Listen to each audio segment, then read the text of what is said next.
Reka nangire nkwifuriza ibihe byiza ari nako nguha ikaze mu muryango mugari wa YouTube channel How to Get Paid. Hanyuma nicyo gihe ngo nguhe update kuri kaga platform meruka kukugezaho aho kari gafite title igira iti wajya uhabwa amasenti 5 kuri buri video urebye. Hanyuma akaga platform naje kubona ko ari scam cyangwa se sinzi impamvu uyu muntu wakamaye yamaye iyi screenshot ya Binance iriho $7 ndetse munsi akandikaho ati ndi kuyakorera kabisa umugene sinzi arangije amalinki ariko impamvu nakagerageje nuko kugira ngo umenye ko ari kazima cyangwa se ari agascam bitwara igihe gito cyane. Ngewe uri kubona ko kuri balance mfiteho $43 abantu benshi nyine mwakomeje kunsaba update kuri WhatsApp mumbaza niba kubikura kuko bikunde. Ngewe nyimara kubona aba referrals 10 nahise mbikuza. Reka tuze hano kuri withdraw kugira ngo turebe withdraw status yanjye imeze gute. Reka tuze hano kuri switch to new server ubundi tuze hano kuri withdraw. Reka tugaruke hano kuri switch to new server. Bari kutubwire ngo reka turebe ibi ngibi biri guterwa na internet. Turi kubona ko bari kutubwira ngo reka tuze hano nyine kuri withdraw page. Nituza hano kuri withdraw page uri kubona ko bari kumbwira bati you have one order payment, it will be processed within 30 to 40 days. If you order 3 or more payments, then they will be processed within 1 to 2 days. Ni ibintu byumvikana ko ubu bansabye gutegereza iminsi 30 hagati y'iminsi 30 na 40 gusa ariko ngiyo nongeye nkabikuza nkaba nakora withdraw cyase nabikuza inshuro 3.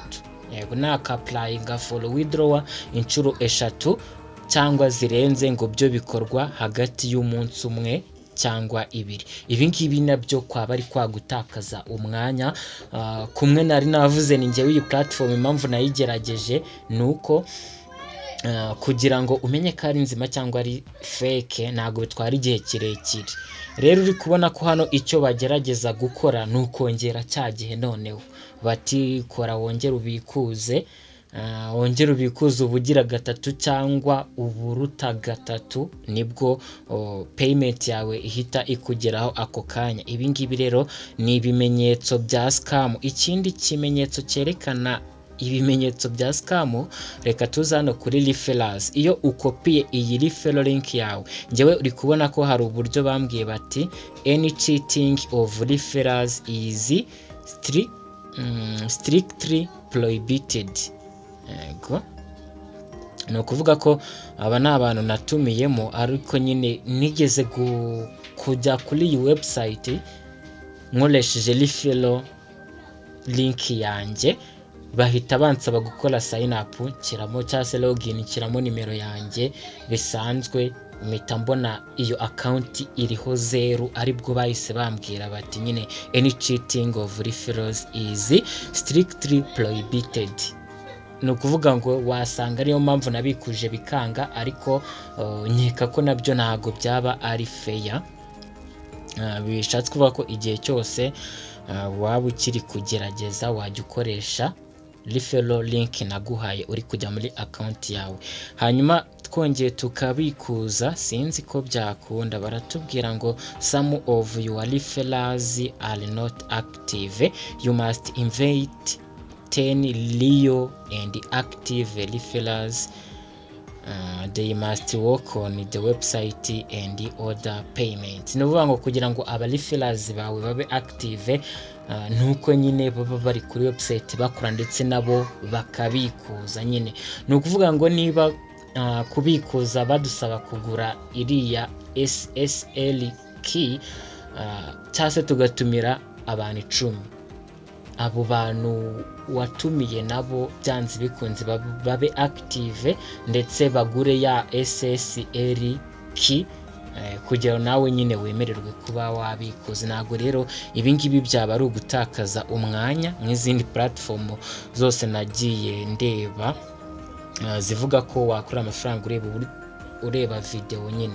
Izo platform nagiye mbona zitari fair ukuntu, none n'iyi ngiyi nge ndi kubona ntago nakomeza kuyitakaza igihe cyane. Gusa kandi kuri subscribe, hari izindi platform nyinshi, hari update nyinshi ngomba kuba haba kuri Pi, kuri Glass, kuri Zano Pay. Ntago nari ndi kuboneka muri iyi minsi, ariko ubu ngubu turi kumwe 5 kuri 5 ngiye kubaha content umunsi ku wundi, mbahe skills, tujye mu isi ya AI. Nababwiye ko na website yacu twenda kuyibashyiriraho, turi kubategurira ibintu byinshi byiza twese bizadufasha, kuko kwiga ni buri munsi byaba byiza muri iyi si ya cryptocurrency, iyi si y'ikoranabuhanga, iyi si ya AI, ugiye wiyungura akantu buri munsi. Ndagukunda cyane, tubonane mu bindi biganiro.